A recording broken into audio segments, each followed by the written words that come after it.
Hello बच्चों, जय हिंद। अभी आप लोगों के सामने क्लास 10th के एनसीईआरटी बुक का ये हिस्ट्री का 2 प्रश्न लेकर के आए हैं आपको। ये हिस्ट्री का जो एनसीईआरटी बुक, आपको पता है कि बिहार बोर्ड की परीक्षा में या किसी भी अन्य बोर्ड की परीक्षा होती है, उसमें एनसीईआरटी से सबसे अधिक सवाल पूछे जाते हैं और वो गारंटी है आपको कि सोशल साइंस जितने भी होते हैं उसमें सबसे ज्यादा एनसीईआरटी बुक से ही सवाल उठाए जाते हैं। तो उसका जो कुछ इंपॉर्टेंट क्वेश्चन है, पहला चैप्टर यानी कि यूरोप में राष्ट्रवाद, उस चैप्टर का अति लघु उत्तरीय प्रश्न जो है उसका जवाब हम आपके सामने लेकर के आए हैं। पहला चैप्टर ही है यूरोप में राष्ट्रवाद। इसके पहले वाले वीडियो में हम आपको ऑब्जेक्टिव सवाल जितना था वो पूरा हम डाल दिए हैं। उस चैप्टर का भी नाम लिखा हुआ है उस पर, यूरोप में राष्ट्रवाद, ऑब्जेक्टिव का।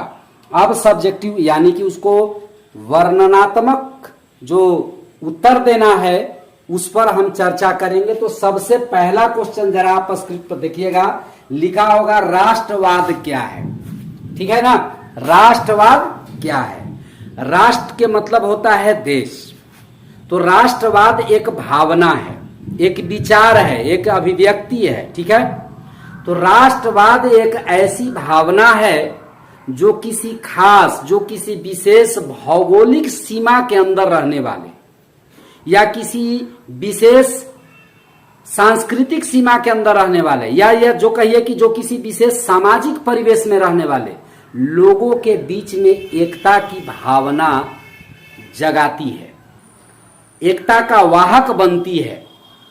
यानी कुल मिला के ये कहिए कि राष्ट्रवाद एक ऐसी भावना है जिसमें देश प्रेम ही सर्वोपरि है। सबसे मुख्य मुद्दा देश से प्रेम करना है। तो देखिए हम आपको उत्तर कैसे लिखेंगे उसके बारे में लिखे हैं कि राष्ट्रवाद एक ऐसी भावना है जो किसी खास भौगोलिक, सांस्कृतिक या सामाजिक परिवेश, परिवेश माने वातावरण में रहने वाले लोगों के बीच एकता का वाहक बनती है। बात समझ में आ रहा है ना? राष्ट्रवाद देश प्रेम की भावना पैदा करती है और लोगों के बीच में एक एकता स्थापित करने का काम करती है।